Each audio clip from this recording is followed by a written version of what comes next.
এই রিম্পা, তুমি মাতৃত্ব শেখাতে এসেছো? তোমার সাহস তো কম না? হ্যাঁ, তুমি 49-এ বিক্রি হয়ে যাওয়া একজন মা, তুমি এসেছো বাচ্চার মাকে মাতৃত্ব শেখাতে?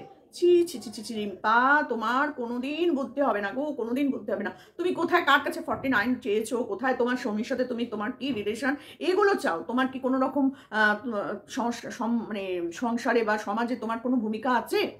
কিচ্ছু নেই রিম্পা, তোমার চরিত্র বলে কিচ্ছু নেই।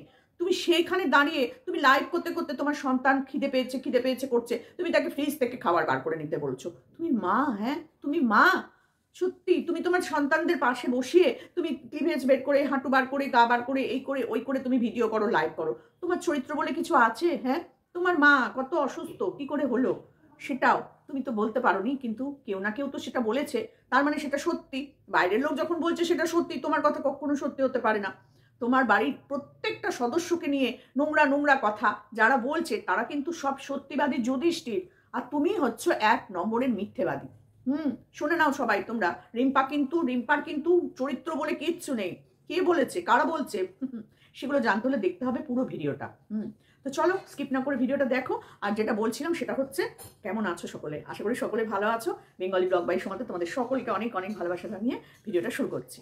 কি বলতে এলাম, হ্যাঁ, রিম্পার চরিত্র, এই চরিত্র নিয়ে কথা আজকে না বলেই নয়। বাপরে বাপ, সত্যি না রিম্পা ভালো বউ, না প্রথমে হচ্ছে ভালো মেয়ে, তারপরে হচ্ছে না ভালো বউ, না ভালো বৌমা, না ভালো মা, না ভালো ইউটিউবার ব্লগার, কিচ্ছু না, কিচ্ছু না। একদম বিগ জিরো হচ্ছে রিম্পা।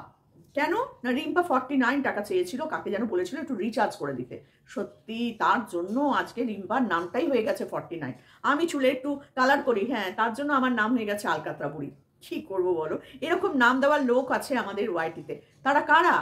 তারা সব চরিত্রহীন, তারা সব ভুল বলে ফেললাম, তারা সব চরিত্রবতী, চরিত্রবান, বুঝেছো? তারা ওয়াইটিতে একদম রাজ করছে এই জোনটার মধ্যে। না, পুরো ওয়াইটি জুড়ে এদের ক্ষমতা নেই, এরা একটা গন্ডির মধ্যে, কুঁয়োর ব্যাং ওরা, এর বাইরে আর কিচ্ছু না। তাদের নিয়েই তো কথা বলতে এসেছি। যে মহিলা, যারা দিয়ে দরকার নেই, ওই সব আতিপাতি ছাতিদের নিয়ে ভিডিও করার কোনো ইচ্ছা আমার নেই। ওই লাভ মেরে হুক করে এসে ঝুপ করে এসে কোথায় এত সবাই পটপট ঝটপট করে লাইভ করে ফেলো, সেই করে ফেলো, ওসব আমার দেখতে ভালো লাগে না। তার মধ্যে আবার কোথায় বেনারসের বাইজি, কোথায় ফিস কষা, না, এদের নিয়ে ভিডিও করার কোনো ইচ্ছা নেই। কারণ এদের ফুটেজ দেওয়া, এদের নিয়ে ভিডিও করা মানেই এদেরকে, বাবা কোনো দরকার নেই। আমার কথা শুনে আবার 10টা লোক যাবে দেখতে, যদিও আমার ভিউজ হয় না, তারপরেও বলছি আর কি, তোমাদের ভিডিও মানে তোমরা যারা ওদের নিয়ে ভিডিও করো, কেন করো? কারণ তোমাদের ভিডিও দেখেই তো আবার 10টা লোক দেখতে যায়। যাই তো দেখি বেনারসের বাইজি কি বলেছে, যাই তো ফিস কষা কি বলেছে। এদের নিয়ে ভিডিও করা বন্ধ করে দাও। এরা সব এদেরকে নিয়ে বলাটা না সত্যি কিছু বলতে গেলে মুখে আটকে যায়। বিশ্বাস করো, ওদের মতন তো মুখ পাশ করা নয় আমার। এরা সব পাশ করা শিক্ষিত, মুখটাও পাশ করা, কিন্তু আমি বাবা অত শিক্ষিত নই, ওই জন্য গালাগালি দিয়ে বা নোংরা ভাষা বলে করতে পারি না এদের নিয়ে ভিডিও। তো যাই হোক, রিম্পাকে নিয়ে কিছু কথা বলতে হলো। রিম্পা শোনো, মাতৃত্ব নিয়ে তুমি কোনো কথা বলবে না। না তুমি ভালো মা বলেছি, না তুমি ভালো বৌমা। তুমি শ্বশুরের সাথে রিলেশন করে তোমার ওই বড় ছেলে, উফ বাবা সত্যি রিম্পা, আজকে তোমাকে নিয়ে ভিডিওটা করতে আমাকে বসতে হলোই। কারণ দেখো, দালাল যে একদম পাক্কা সতী মেয়ে ছেলে, তার মুখ থেকে যখন তোমার সম্পর্কে বাজে কথা শুনবো, তখন তো সেটা ইগনোর করতে পারবো না, তাই না? সেটা ইগনোর করার ক্ষমতা বাপু আমার নেই। কি করে থাকবে বলো? সে তো পাক্কা সতী, আমরা তো তাকে জন্ম থেকে দেখলাম, সতী মা হতে দেখলাম। আগে কি ছিল আর এখন কি হয়েছে সেটা তো আমরা চোখের উপর দেখছি, তাই না? কারণ এই জন্ম লগ্ন থেকে আমরা রয়েছি, সেজন্য আমরা ওকে খুব ভালো চিনি। তারপরে আমরা 3জন, বাবারে বাবা, সেই 3জনের যে কি কপাল ছিল আমাদের জানি না। আমরা সশরীরে গিয়ে পৌঁছেছিলাম তার ওই দেব মানে কি বলবো, ওটাকে কি বলে, মন্দিরে। তার তো একটা মন্দির, যেখানে দেবী বাস করে, সেটা তো মন্দির, সেইখানে গিয়েছিলাম। উফ বাপরে বাপ, আমাদের চরম অভিজ্ঞতা আছে। তারপরে যদি তুমি ওকে নিয়ে কোনো বাজে কথা বলো না, এটা সহ্য করা যাবে না। কিন্তু ও যেটা তোমাকে নিয়ে বলবে সেটা একদম সত্যি কথা, একদম সত্যি কথা। তুমি ছেলে খিদে পেয়েছে করছে, তুমি বলছো ফ্রিজ থেকে বার করে নিয়ে নে, দেখেছো? অথচ ওর বরকে সারা দিন আমরা দেখেছি ব্লগ চ্যানেলে ঝাঁঝি মেরে ছাড়া ভালো মুখে কথা বললো না। স্বামী স্ত্রীর সম্পর্ক কি, সেটাই ওর কাছ থেকে শিখতে হয়। হ্যাঁ, ওর কাছ থেকে শিখতে হয়, তাই না? বলো তোমরা। সন্তান তো পরের কথা, আগে তো স্বামী স্ত্রী, হ্যাঁ, আগে তো শ্বশুর শাশুড়ি, তারপর না অন্য কথা হবে। বাবা বেছে বেছে গিফট আনতে পারে না, বুঝেছো? কত বাবা ভেতরে ভেতরে যে আছে না, সেটা তোমরা জানো না। কত গুণ। তো যাই হোক, সে যখন শ্বশুর বাড়িতে এলো, ফার্স্টেই দেখলো লজ। তো ওখান থেকেই বোঝা যায় তার ভেতরে কত গজ পড়া আছে, বুঝেছো? না হলে পরে শুকনো কিছু থাকলে পরে ও বুঝতে পারতো। তো গজ ভরা ছিল বলে ওটাকে ও লজ দেখেছে। না হলে পরে কেউ শ্বশুর বাড়িতে এসছে বিয়ের পর, সেটাকে লজ ভাবতে পারে যদি লজে আনাগোনা না থাকতো? লজে লজে লজালজি, বুঝেছো? লজ্জা লাগে বলতে, সত্যি ওকে নিয়ে কথা বলতেও লজ্জা লাগে। তো সে শ্বশুর বাড়িটাকে প্রথমেই ভেবে নিয়েছিল লজ। তাহলে ওই মেয়ে ছেলেকে নিয়ে কথা বলতে গেলে কোন কোন ভাষায় কথা বলতে হয় আশা করি তোমরা সকলেই জানো। তো সেই মেয়েটা বসে পড়ে অন্যের নিন্দা করতে। সত্যি কথা ভাবো, একটা মাত্র ছেলের বউ, মাস্টারমশাইয়ের বাড়ির বউ, তার একটা আলাদা সম্মান, আলাদা ইজ্জত, তাই না? তো সেইখানে দাঁড়িয়ে সে কি কাজ করে খায়? সে নাকি মারাত্মক শিক্ষিত, আবার এত শিক্ষিত যে শিক্ষার সও জানে না। যদি জানতো তাহলে পরে এইরকম ভাবে ভিডিও করতে আমি মনে হয় পারতাম না, যদি আমি ওই বাড়ির শিক্ষিত বউ হতাম, মাস্টারমশাইয়ের বউ হতাম। যদিও আমার বাড়ির শ্বশুর বাড়ির প্রায় বেশিরভাগ মানুষ কিন্তু স্কুল টিচার। তো সেখানে দাঁড়িয়ে মুখের ভাষায় কিন্তু মানুষের পরিচয়, আর সেই পরিচয় দিচ্ছে ওই বাড়ির একমাত্র ছেলের বউ, যেখানে তার শ্বশুর মশাই হচ্ছে মাস্টারমশাই। মাস্টারমশাইয়ের বাড়ির বউ শরীরের গেঞ্জি তুলে দেখিয়ে দিতে পারে তার কোথায় ট্যাটু আছে। তাহলে ভেবে দেখো কতটা ভালো ভদ্র বৌমা। মেয়ের দিকটা তো ছেড়েই দিলাম, সেখানে সে বেবি সিটার ছিল, সংসার সামলাতো, তারপর বাবাকে খাবার দাবার দেওয়া। মা তো গুরু গুরু কোম্পানির ম্যানেজার ছিল, ওই জন্য কোনোদিন মার সাথে কোনো বন্ডিং ছিল না। আর মা এখন আবার পাক্কা খামাচু। মেয়ের মুখের কথা, কারণ এই মেয়ে হচ্ছে একদম সতী মহিলা। এই সতী মহিলা বসে পড়ে অন্যের চরিত্র দেখতে। তো সে তার চরিত্রটা একটু তোমাদের কাছে তুলে ধরতেই হবে, তাই না? হ্যাঁ, রিম্পাকে নিয়ে বলেছে, একটু ভিডিওটা রিম্পাকে নিয়ে বলেছে বলে নয়, ও যাকে নিয়েই বলুক না কেন, তাকে নিয়েই বলাটা ওর মুখে শোভা পায় না। রিম্পাকে বলেছে বলেই আমি ভিডিও করছি তা নয়, ও যে কোনো মহিলার চরিত্র নিয়ে বলতে বসে যায় বলে আমি ভিডিওটা করছি। তো সেই মেয়েটা যেখানে তার শ্বশুর শাশুড়ি একা থাকে ওপরে, তাদেরকে একবেলাও চোখ দিয়ে দেখে আসে না যে তারা বেঁচে আছে। তো এটুকুনি তো তার বৌমার উচিত কর্তব্য, যে না সকালবেলা উঠে একবার অন্তত তাদের সাথে দেখা করে আসি, সকালে না পারলে বিকেলে। একবারও সে খোঁজ নেয় না তারা দুজন ঠিক আছে কিনা। ঠিক আছে, একবারের জন্য সে তার প্রয়োজনই বোধ করে না, তার সময় নেই, তার সময়ের অভাব বড্ড। কারণ অন্যের পেছনে খোঁচাতে হবে, তো খুঁচিয়ে খুঁচিয়ে গুবার করবে, তবে খাবে, তারপর তো সে অন্য কিছু করবে। তা সে কখন দেখবে বলো তার শ্বশুর শাশুড়িকে? আরে নিজের বরটাকেই দেখার সময় পায় না। ওই সকালবেলা উঠে যা হোক কিছু একটা করে দিয়ে বার করে দিতে পারলে বাঁচে। যে বেরিয়ে গেল উফ করে একটা শান্তির নিঃশ্বাস পেলে ক্যামেরা খুলে বসে পড়লো এই ওই এই ওই এই ওই। তাহলে ভেবে দেখো সে কত সতী, কেই কত সতী। বেড়াতে যাচ্ছে এখন বরকে বাদ দিয়ে, খুব যাওয়ার ইচ্ছা একা একা ঘুরতে। চলে গেছে, কাকে নিয়ে গেছে সাথে? বাবা, আর এক চরিত্রবতী মহিলাকে নিয়ে চলে গেছে বেড়াতে। যদিও তাকে নিয়ে নোংরা কথা বলার ইচ্ছা আমার নেই, কারণ ও একটা ছোট্ট বাচ্চা মেয়ে, তো সে এখন নানান রকম কিছু করতে পারে, সেই জন্য ওকে নিয়ে কোনো বাজে কথা আমি বলবো না। কিন্তু গেছে তো সেই দুজনেই না। আদৌ কি দুজন নাকি চারজন? বাবা, অন্য কেউ গেলে চারজনই হতো ওটা, যেহেতু সতীমা গেছে সেহেতু দুজন। কেউ বাজে কথা বলবে না কিন্তু না। এটা যদি রিম্পা যেত তাহলে দেখতে চারজন, এটা যদি আমি না, আমাকে আর কি বলবে। যদি অন্য কেউ হতো তাহলেও বলতো চারজন, কিন্তু সতীমা গেছে সেখানে দুজন। বাবা, এর বাইরে কিন্তু কেউ কোনো কথা বলো না। তো সেই হোক, যাই হোক, এবার সে বসে পড়েছে কালকের ভিডিও নিয়ে। কি না, কালকের ভিডিওতে আমাদের রিম্পা নাকি প্রচন্ড মায়ের চোখের জল নিয়ে ভীষণ বাজে বাজে কথা বলেছে, সে তার ছেলেদেরই কোনোদিন দেখে না। রিম্পা তার ছেলেদেরকে দেখেইনি কোনোদিনও। ছেলেগুলো হাওয়ায় হাওয়ায় বড় হয়ে গেছে, ছেলেগুলো হাওয়ায় হাওয়ায় বড় হয়ে যাচ্ছে, বুঝলে? ছেলেদের স্কুল পাঠানো, তাদের টিফিন, তাদের খাওয়া দাওয়া, তাদের পড়াশোনা, তাদের শরীর খারাপ, তাদের স্কুল মানে মাস্টার যা যা দরকার সবটাই পূরণ করে কে? হ্যাঁ, এই যে দালাল, চরিত্রবতী দালাল, এই দেখাশোনা করে। কারণ মা তো দেখে না, মা তো 49-এর জন্য ঘুরে ঘুরে বেড়ায়। তো কে দেখবে বলো? যে হাত পেতে, রিম্পা তো শুধু অনলি 49 আর এ 90,000। গড, 45-এর ডবল কত? 90। ও গড, তাই হাত পেতে পেতে চেয়েছে। শুধু 90 নয়, 90,000। শুধু 45-এ থেমে গেছে হচ্ছে আমাদের রিম্পা, আর এ 90,000। Double double double double double double. তাহলে ভেবে দেখো, এ সতী কিন্তু রিম্পা অসতী। কি অবস্থা, তাই না? রিম্পার ছেলে মেয়ে আছে, দুটো সন্তান আছে রিম্পার। বড় সন্তানটা কোথা থেকে এলো? অ্যাবনর্মাল সন্তান। কোথা থেকে হয়েছে? শ্বশুরের জন্য হয়েছে। রিম্পার বর তো তখন অকেজো ছিল। কি করবে বলো? বাইরে কোথায় শম্পা নামের একটা মেয়ের সাথে প্রেম করে বেড়াতো। কি করে জানলো? কে জানলো? দালাল। হ্যাঁ রে, শম্পা নাম নিয়ে কি তুই গেছিলি? ভাব বলতো। হ্যাঁ, কারণ তোর তো আবার এই শহরটা আছে না। তোর এই শহরটা যদি না থাকতো তুই কি করে জানবি বল ওর বর শম্পা নামে কোনো মেয়ে ছেলের সাথে ঘুরে বেড়ায়? আমার মনে হয় ওই শম্পা নাম নিয়ে তুই যখন ওই দালাল ভেরু চলে যেত 10 ঘন্টার জন্য, আমার মনে হয় ওই টাইমে তুই একটু খেপ খেলে আসতিস, তাই না? নাহলে পরে তুই কি করে জানবি বল ওর বর হোটেলে হোটেলে এদিক ওদিক বাইরে ঘুরে বেড়াতো 6 দিন, আর সেই 6 দিন রিম্পা তার শ্বশুরের সাথে সুতো বসতো খেত? তুই জানবি কি করে? তুই এর মধ্যে ছিলি বলেই না তুই জানতে পেরেছিলি। কই, আমরা তো জানলাম না, আমরা তো কখনো দেখলাম না, বুঝলামও না তার শ্বশুরের সাথে তার এইরকম মাখো মাখো সম্পর্ক, কখনো বুঝতে পারিনি।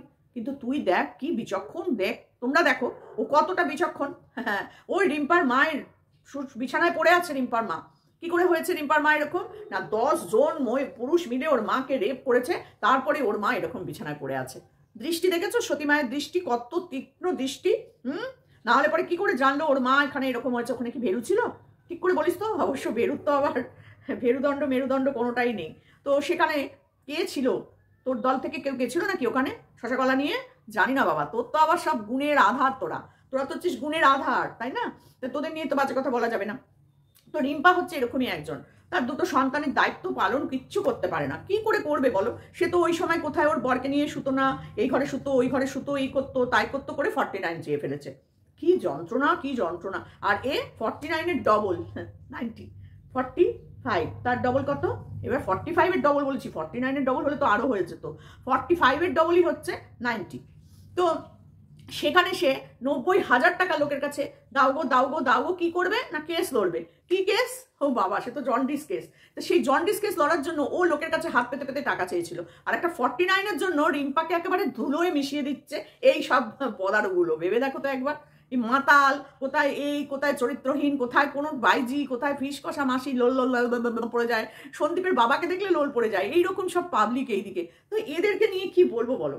সকালবেলা একটা ভিডিও করতে বসেছে, বাপরে বাপ, সে কান্না নিয়ে বলতে বসেছে, মায়ের কান্না। আরে তুই থাম তো বাবা, তুই থাম। তুই এইসব মা সন্তান এইসবের মধ্যে কেন ঢুকিস বলতো? এই ব্যাপারটা নিয়ে তুই ছেড়ে অন্য কিছু বল না। তোর আর কিছু নেই না? সবসময় মা সন্তান, কোথা থেকে সন্তানের জন্ম হলো, কে সন্তানের বাবা, কে সন্তান কিভাবে জন্মেছে, কার সন্তান থ্যালাসেমিয়া রুগী, কার সন্তান থ্যালাসেমিয়া রুগীর মায়ের কেন বাচ্চা হচ্ছে, কেন ওই হচ্ছে তাই হচ্ছে। তুই সব মা বাচ্চা নিয়ে পড়ে থাকিস কেন? সত্যি কথা বলতো দেখি আজকে। নিজে তো না হতে পেরেছিস মা, না জন্ম দিয়ে একটা বাচ্চা, দুটো চারটে বাচ্চা আমাদের দেখাতে পারলি। তোকে নিয়ে এই বাচ্চা সংক্রান্ত কথা বলতে দেখলেন আমার গাটা রিড়ি করে জ্বলে ওঠে, একদম রিড়ি করে জ্বলে ওঠে। যে যার সন্তান নেই সে সন্তানকে ভালোবাসে। তুই বাসিস কোনো সন্তানকে আজ পর্যন্ত ভালো? এই যে রিম্পাকে নিয়ে 49 নিয়ে তুই বসে পড়েছিস। রিম্পার তো দুটো সন্তানকে তুই খেতে চেয়েছিলি সবার আগে। তুই তো একটা হাউমাউ করে রক্ত চুষে খেয়েছিস। তোর লজ্জা করে না রাক্ষসী? তুই রক্ত খেকো, বাচ্চা খেকো একটা মহিলা, তুই কি করতে বসিস এইসব বাচ্চা সংক্রান্ত মা সংক্রান্ত ব্যাপার নিয়ে কথা বলতে, লোকের চরিত্র নিয়ে কথা বলতে? তোকে কেন তোর ভাগ্নের সাথে বলা হয়? নিশ্চয়ই কিছু আছে। তুই যখন অন্যেরটা বলবি তখন তোকেও তো বলতে হবে, শুনতে হবে, তাই না? অবশ্য তোর তো আবার গায়ে লাগে না, তোর তো দুটো কান কাটা, তুই শুনতেই পাস না, তোর গায়েই লাগবে না। তুই যেমন বলছিস কেউ প্রমাণ আছে আমার ভাগ্নের সাথে, আমাকে কেউ দেখেছে, প্রমাণ নয়। তা তুই কোন দিন দেখেছিস ওর ভাসুরের সাথে ওকে বসে বসে যৌবন এডিট করতে? কণিকাকে কোন দিন দেখেছিলি? কোন দিন দেখেছিস রিম্পা তার শ্বশুরের সাথে শুয়ে প্রেগনেন্ট হয়েছে? কোন দিন দেখেছিস তুই?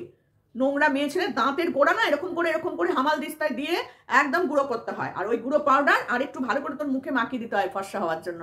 তোর তো আবার রূপচর্চার বিশাল ব্যাপার আছে না? ওই দাঁতের গুঁড়ো দিয়ে একদম মানে মুখটা ফর্সা করে দিতে হয় তোর। অসভ্য মেয়ে ছেলে কোথাকার বসে পড়েছে নোংরা কথা বলতে। ওই যে চোখের জলটা দেখিয়েছে, ওটা চোখের জল? আদৌ ওটা চোখের জল? জল পড়তে না পড়তে এরকম করে মুছে দিচ্ছে চোখের জল। আরে 2-4 ফোঁটা পড়ুক, তবে না বুঝবো যে হ্যাঁ তোর চোখ দিয়ে জল পড়লো। জলই পড়লো না, আবার ক্যামেরা ধরে দেখাচ্ছে, না এই দেখো আমার চোখের জল, এই দেখো আমি মুছে ফেললাম। বাবা, যার কষ্ট হবে না সে কখনো ক্যামেরা খুলে হাউ হাউ করে কাঁদবে না, ওরকম ফোটা সরি হাউ হাউ তো দুঃখে, মানে আমি তো হাউ হাউয়ের কথাই বলে ফেলছি। কোথায় হাউ হাউ আর কোথায় এই মার ফোটা জল গড়াতে না গড়াতেই মুছে ফেলা। তোদের এইসব ন্যাকামো না আমাদের সামনে আর দেখাস না, বুঝেছিস তো? কারণ আমরা প্রত্যেকেই মা, আমরা জানি কি করে মা হয়েছে, মা হতে হয়, কি করে কতটা কষ্ট সহ্য করতে হয়, এগুলো আমরা জানি। আর ওই মেয়ে ছেলেটা যাকে নিয়ে তুই নোংরা কথা বলছিস, তো তোকে পাত্তাও দেয় না। কেন পা চাটছিস তুই ওর বসে বসে? দালাল না তোকে পাত্তা দেয়, না তোকে 10টা টাকা দেবে, তুই কেন ওর পা চাটছিস? আরে সত্যি ভেবে পায় না রে, ভেবে পায় না তোকে দেখলে পরে। তুই বসে পড়িস অন্যের চরিত্র নিয়ে বলতে। বাহ, স্বামীকে ছেড়ে বেড়াতে গেলি কেন? তোর এত কিসের বেড়ানোর জ্বালা উঠলো হঠাৎ করে? যে ভেডুকে রেখে দিয়ে সেও তো বেড়াতে যায় না বেচারা, তোর জন্য দাঁড়িয়ে ওই 14 ঘন্টা দাঁড়িয়ে কাজ করে পয়সা নিয়ে আসে তোর জল গরম করার জন্য। তোর তো জল গরম হয় না তোর বরের পয়সায়, তাহলে? আর ওর বর তো 6 দিন ধরে বাড়ির বাইরে থাকে, তাকে নিয়ে বসেছিস তুই কথাবার্তা বলতে। ভেবে দেখ তো ওর জ্বালা তোর জ্বালাটা।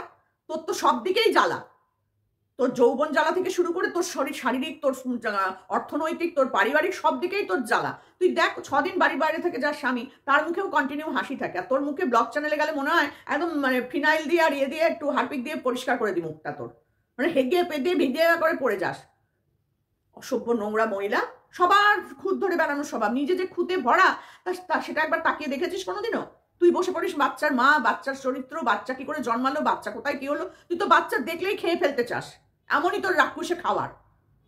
বাপরে বাপ, অসভ্য মেয়ে ছেলের প্রত্যেকটা মানুষকে নিয়ে বসে। ওই যে মা যে কাঁদবে না, সে কোনোদিন ওরকম দুফোঁটা চোখের জল মোছার জন্য ক্যামেরাটা তার দিকে ঘোরাবে না, বুঝেছিস? সত্যি রিম্পার একটা কোন চরিত্র বলে কিছু আছে। হ্যাঁ, সেই রিম্পা কাকে দুঃখ দেয়? হ্যাঁ, যার সন্তান হয়নি। আরে বাবা, সন্তান হয়নি বলে সন্তান যাদের আছে তারা তাদের অন্যের সন্তানকে প্রচন্ড পরিমাণে ভালোবাসে। তারা কখনো সন্তানের মৃত্যু কামনা করতে পারে না। সন্তান নেই বলে তার মনে কোনো অনুশোচনা আছে?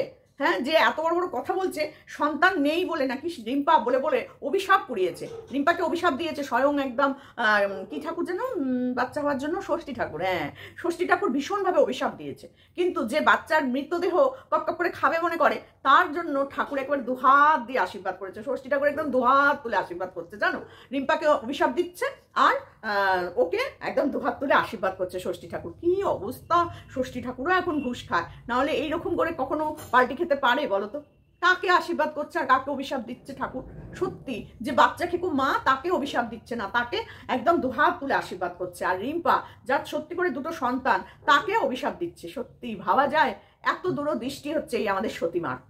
বাবারে বাবা, সে বসে পড়েছে ওই চোখের জল নিয়ে। চোখের জল, আহারে কি চোখের জল, একবারে বন্যা হয়ে গেছে। কৃষ্ণনগর একেবারে ভেসে গেছে। এত কেঁদেছে মা, এত কেঁদেছে বাবা। ওই কান্না দেখে যদি দুটো কথা না বলি তাহলে কি করে হবে বলো? কারণ আমরাও তো মা। তো যে মা এত চোখের জল ফেলছে, এত চোখের জল ফেলছে, যদিও বাচ্চাটাকে একবারের জন্য কাঁদতে দেখিনি, একবারের জন্য মনে হয়নি সে বাচ্চাটা কেঁদেছে খুব। আর যে বলছে ওখানে বসে বসে যে ওর খুব কান্নাকাটি করেছে, খুব কান্নাকাটি করেছে, তা বলি কি দিদি, কান্নাকাটি করার জন্য বাচ্চা যাতে না করতে হয় তার জন্য বাচ্চাটা সেখানে বসেছিল। ও যখন বাড়ি ছেড়ে এসেছিল না, তখন বাচ্চাটা ওখানে বসে বসে ফোন ঘাঁটছিল। তো বাচ্চাটাকে তুলে নিয়ে আসেনি কেন? আপনারা একবার জিজ্ঞেস করেছেন ওকে যে তুই এখন কাঁদছিস কেন? তুই তো ইচ্ছা করলেই পারতিস বাচ্চাটাকে নিয়ে এসে হাসি খুশি থাকতে, তো সেটা কেন করেনি? আপনার মনে হয়নি এই প্রশ্নটা করতে? খুব তো বসে পড়েছেন বলতে বাচ্চাটার জন্য কাঁদছে। মনে তো হয় মা তো মা তো মা তো, বাবারে যদি মাই হতো তাহলে বাচ্চাটাকে 1.5 বছর ধরে ফেলে রেখে দিয়ে শান্তি মনে ঘুরু ঘুরু করতে পারতো না। আর তাকে সাপোর্ট করছে কে? এই দালাল, যে বরকে বাড়িতে রেখে ঘুরু ঘুরু করতে চলে গেছে। একদিন বাইরে কাটিয়ে এসছিস মানেও তোর চরিত্রটা বিক্রি হয়ে গেল, মানে অন্যরকম, বুঝেছিস তো? যাতেই তুই ফারুকে নিয়ে যা আর ভারুকে নিয়ে যা না কেন, তুই তো গেছিস তো। আর ওই রকম নাচ কোন মেয়ে ছেলে? আর বুড়ি মানে বললাম না, যে ওই রকম ভাবে সমুদ্রের ধারে নাচছিস, রাস্তার উপরে নাচছিস, লোক দেখতে দেখতে দেখতে দেখতে যাচ্ছে। ছি ছি ছি ছি ছি ছি, তোর আবার চরিত্র বড়াই করিস কিরে? লোকের চরিত্র নিয়ে নোংরা কথা বলতে বসে যাস। তোর নিজের চরিত্রটাকে ঠিক করে দেখ যে তুই চরিত্রবতী কিনা। সত্যি করে অবাক লাগে দেখতে। কি না 49 চেয়ে ফেলেছে, ওরে বাবা 49 চেয়েও কি অপরাধটাই না করেছে। আর তুই তো 49-এর 4 গুণ 5 গুণ টাকা এরকম করে চেয়েছিস। দাও গো, আমি কেস লড়বো। কেস কি করেছি না, অন্যের বাচ্চা কোথা থেকে কিভাবে জন্মেছে সেই নিয়েই আমি কথা বলে ফেলেছিলাম, তাই জন্য আমাকে কেস করে দিয়েছে। আর সেই কেস লড়ার জন্য তোমরা আমাকে টাকা দাও। দিল কারা? দিল ঠিক ওর মতন চরিত্রবতী গুণবতী মহিলারা টুকুস টুকুস টুকুস টুকুস করে টাকা দিয়ে দিল। ভেবে দেখো একবার, এরা হচ্ছে সব সমাজের নাম করা একেবারে গণ্যমান্য চরিত্রবতী মহিলারা। তাদেরকে নিয়ে কোনো কথা বলতে গেলেই এরকম কথাবার্তা শুনতে হবে। তাদেরকে নিয়ে কথা বলতে গেলে সত্যি অবাক হয়ে যায় দেখলে পরে। কি কারণে গেছিলি নিজের বরকে ছেড়ে দিয়ে 3 দিনের নামে দীঘা? কি কারণে গেছিলি? কেন বরকে নিয়ে যাসনি? তোর বরটাও তো কোথাও ঘুরতে যায় না, কেন নিয়ে যাসনি? একা একা ঘোরার হঠাৎ করে এই বুড়ি বয়সী ইচ্ছাটা হলো কেন তোর? এটা যদি রিম্পা যেত কি বলতিস? মনে করে দেখ নিজেকে, ভাব ওই জায়গাটায় যেটা রিম্পা ঘুরছে, ফারুকে নিয়ে রিম্পা ঘুরছে, তুই কি করতিস? একবার ভেবে দেখ কি বলতিস। তুই শুধু না, তোর একেবারে এই অনেস্ট গ্রুপ, হ্যাঁ আবার তো অনেস্ট গ্রুপেই গেছিস সেই ঘুরে ফিরে লাথি খেয়েও। তোর তো লজ্জা নেই, তুই তো হচ্ছিস লাথি খেকো মাল। তোর তো লজ্জা নেই, তারপরেও বসে পড়িস অন্যের চরিত্র নিয়ে বলতে। ভাব এই ভাই, তোর এই ডাল্লো ভাই তোদের বোনেদের চরিত্র একেবারে তুলে ধরেছিল আমাদের কাছে, তুই আবার বসিস অন্যের সমালোচনা করতে। আবার এই ডাল্লো ভাইকে, তার সত্যি তোদের চরিত্রের চচ্চড়ি হয়ে গেছে, তারপরেও তোরা চচ্চড়ি খাচ্ছিস না। ভেবে দেখ, তোরা নিজেরাই এক একটা চচ্চড়ি, তারপরেও তোরা আবার অন্যকে নিয়ে বলতে বসিস। বাবা সত্যি তোদের দেখলে পরে না গায়ের মধ্যে কেমন যেন একটা করে, বিশ্বাস কর গা গোলায়। তো কান্না দেখে সত্যি ভীষণ, আমি তো কেঁদেই ফেলেছি, হাউ হাউ করে কাঁদছে। আহারে কৃষাণুর জন্য কৃষাণুর মায়ের বুক ফেটে যায়, কিন্তু মুখ ফাটে না। সত্যি অদ্ভুত মা বটে, অদ্ভুত মা। যদি ওর সত্যিকারের কষ্ট হতো না, ওর প্রত্যেকটা ভিডিওতে সেটা ফুটে উঠতো। 5 বছর ধরে যেমন ফুটে ওঠেনি ও নির্যাতিতা, সেরকম 1.5 বছর ধরে ওর কষ্ট একবারের জন্য ফুটে ওঠেনি যে সন্তানের জন্য ওর কোনো কষ্ট হচ্ছে। হয় না তো দেখাবে কি? যার যেটা হয় না সেই ফিলিংসটা দেখানো যায় না। কারণ সেরা অভিনেত্রী হলে দেখানো যেত, এখনো তো অতদূর অব্দি পৌঁছতে পারেনি, তাই না? সেই জন্য দেখাতে পারে না। কিন্তু কালকে যে অভিনয় করে চোখের ফোঁটার জল দেখানোর জন্য ক্যামেরাটা ঘুরিয়ে ফেললো, ওটা পুরো ফ্লপ অভিনয় হয়েছে, বুঝেছিস? ওই জন্যই সবাই মিলে বলতে বসা, না হলে কার দরকার, কার মা বাচ্চার জন্য কাঁদবে না, আঁকবে না, মুদবে, আমাদের দেখার দরকার পড়ে না। কিন্তু এই মাকে নিয়ে বলতে হয় কেন বলতো? কারণ এই মায়ের চরিত্র চচ্চড়ি, যে তার বাচ্চা ফেলে রেখে দিয়ে তুই জানিস, বাকিটা তুই জানিস, ইতিহাসটা তুই জানিস সব থেকে বেশি। সরি। তো সেইখানে দাঁড়িয়ে না ওই রিম্পা কি করলো, ও কি করলো, সে কি করলো, মামনি কোথায় কার সাথে বেড়াতে গেল, কার সাথে শুয়ে পড়লো, আমাদের কণিকা কি করলো, কে কি করলো, এইসব অন্তত তোরা দেখতে যাস না, বুঝেছিস চচ্চড়ি? সত্যি অবাক হয়ে যায় তোদের দেখলে পরে। ওইটা কান্না হয়েছে, ওর মার খুব কান্না ওটা। ওই কান্নাটা কাঁদার প্রয়োজনই পড়তো না যদি সন্তানটাকে সেদিনকে সে নিয়ে বেরোতো। কেন নেয়নি, এই প্রশ্নটা কেন করিস না তোরা বারবার করে? কেন করিস না? এখন তো পড়েছিস বৌদি বৌদি বৌদি করে। তুইও কিন্তু ওই রকমই বৌদি হতে চলেছিস, খুব শিগগিরই তুইও ওরকমই বৌদি হবি একটা, দেখিস। আর কদিন বাদে তোকে নিয়েও ওই রকমই কথাবার্তা বলতে হবে, কারণ ঘুরে এসছিস না দীঘা, যেতে আসতে কত জনের সাথে তোর পরিচয়, কতজনকে তুই সাবস্ক্রাইব করিয়েছিস মনেও করে দেখ। তো সেইখান থেকে তুই কোন দিন কার আবার বৌদি হয়ে যাবি সেটা কোনো ঠিক ঠিকানা নেই, কারণ তোর তো আবার ঘরের লোককে দিয়ে পোষায় না, তাই না? মনে আছে যার জন্য 7-8 বছরের একটা কচি ছেলের সাথে প্রেম করতে গেছিলি? তো তোরা যখন এইসবগুলো করিস তোর মনে হয় না যে আরেকজনকে আমি বলছি বাবা দরকার নেই, মুখটা বন্ধ করে রাখি, আমারও তো কেচ্ছা কেলেঙ্কারি ভর্তি, আমি যে অন্যকে নিয়ে বলছি আমারও তো কেচ্ছা কেলেঙ্কারিগুলোও বেরিয়ে যাচ্ছে, মনে হয় না একবারও? নিজের মুখে বলেছিস ও মা শিবের মাথায় হাত, লোকনাথ বাবার মাথায় হাত দিয়ে তো চচ্চড়ি করেছিস তোরা, তারপরে আবার তোরা কি নিয়ে বলতে বসিস বলতো? কি নিয়ে বলতে বসিস? সত্যি ও কার কাছে একটা 49 চেয়েছে সেটা নিয়ে তোরা মরে যাচ্ছিস, আর তুই একটা 7 বছরের তোর থেকে ছোট বাচ্চা ছেলের সাথে প্রেম করতে গেছিলি, সেটা কোনো ভালো মানে কোনো খারাপ কথা নয়, তাই না? তুই সতীমা, তুই তো সতীমা, তুই তো যে কোনো মানুষকে একদম টেনে আনতে পারিস কাছে, তাই না? তোরটা যদি কোনো অপরাধ না হয়ে থাকে তাহলে ওরটাই বা কি এমন অপরাধ? তুই এত লোকের কাছে অন্যের নামে নিন্দা করে তার বাচ্চার মানে জন্মবৃত্তান্ত নিয়ে নোংরামো করে সে মেয়েটার ভবিষ্যৎটা নষ্ট করে দিয়ে লোকের কাছে হাত পেতে 90,000 টাকা বলেছিস, 90 তুলেছিস অনেক, সেই টাকা নিয়ে তুই নোংরামি করতে পারলি। আর ও একটা 49 চেয়েছিল বলে তাও সে দেয়নি, কিন্তু যে বলছে সে তাও দেয়নি, শুনলাম সে সেটা রিচার্জটা করে দিয়েছে অন্য আরেকজন। তাহলে ভেবে দেখ, তোর অকাতটা একবার ভেবে দেখ, তুই শুধু না তোর পুরো টিমটার অকাতটা একবার ভেবে দেখ, আর যে বলেছে এই 49-এর কথাটা তার অকাতটা একবার ভেবে দেখ। যদি করে দিত রিচার্জটা তাহলেও নয় ভাবতাম যে না 49 দিয়ে রিচার্জ করেছে, সে দুটো কথা বলেছে, সেটাও তো করতে পারেনি। তার আবার এত বড় অকাত, তোদের আবার এত বড় বড় কথা, ভেবে দেখ একবার। সেটাও তো শুনলাম আরেকজন তার বান্ধবী করে দিয়েছে। তোর এইসব অকাত না, তোদের এইসব কথাবার্তা, অন্য কোথাও গিয়ে বসবি, এক জায়গায় বসবি তোরা সবাই মিলে, গিয়ে ফুসু করে আলোচনা করবি। সোশ্যাল মিডিয়ায় এসে কেন ক্যামেরা খুলে বলতে বসিস বলতো? নিজেদের চরিত্রের চচ্চড়ি সব তোরা বসে পড়িস অন্যদেরকে নিয়ে বলতে, বিশেষ করে তুই। অন্যরা কে কি করছেন দেখার দরকার নেই, বিশেষ করে তুই। সব থেকে যদি কুচুটে মহিলা কেউ থেকে থাকে সেটা হচ্ছিস তুই। তো শোন, নিজের চচ্চড়িটা নিজে খা, তোর ভেরুকে খাওয়া, দরকার নেই অন্যকে খাওয়ানোর, কারণ আমাদের বমি আসে তোর ওই চচ্চড়ি খেতে, একদম বমি আসে, জাস্ট বমি। তেলাপিয়া মাছের ঝোল খেয়ে খেয়ে তো এত বছর কাটালি, হঠাৎ করে এখন দেখ পয়সা পেলে মানুষের কত পরিবর্তন হয়, তোরও কত পরিবর্তন হয়েছে, বাথরুম করলি, পায়খানা করলি, খাওয়ার স্টাইলটা বদলে গেছে। আর যখন কণিকা করছিল তখন তোর কি ফেটে যাচ্ছিল বল? হ্যাঁ, বড়লিনেও তোর ফাটা কন্ট্রোল করতে পারছিলি না, কি ফাটা ফাটছিল, সকাল দুপুর বিকেল রাত্রির করে তোর ফাটছিল। কি ফেটেছে সেটা তো তুই নিজেই ভালো জানিস। মনে আছে রাহুলের মুখের উপর বসে পড়েছিলি ফাটা নিয়ে? নোংরা চরিত্রহীন মেয়ে ছেলে তুমি বসো অন্যের সমালোচনা নিন্দা করতে, তাই না? কার শ্বশুরের সন্তান, কার ভাসুরের সন্তান, কার বাবার সন্তান, কার ওর সন্তান, এইসব করে বেড়াচ্ছে নোংরা মেয়ে ছেলে। ঘরে বসে চুপ করে 4টে টিউশনি কর, তবে বুঝবো তোর পড়াশোনার মূল্য আছে, বুঝেছিস? পড়াশোনা জানা শিক্ষিত মহিলা, কোনো শিক্ষিত মহিলা এরকম অসভ্যতাম করে না, অন্যের চরিত্র নিয়ে চচ্চড়ি করে না। ন্যাকা ষষ্ঠী কোথাকার, চল ফোট এখান থেকে।